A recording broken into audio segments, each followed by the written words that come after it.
an offense? Justify your answer. The illegal use of honor intellectual property with your own name is a kind of theft or theft of material. It is legal offense as there are piracy protection rule present for us for use of that material. What is piracy? The act of reproducing in the copyrighted material such as books, computer programs and software and films illegally is called piracy.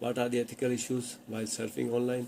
The most commonly reported issues are: number one, participants' privacy, confidentiality and anonymity.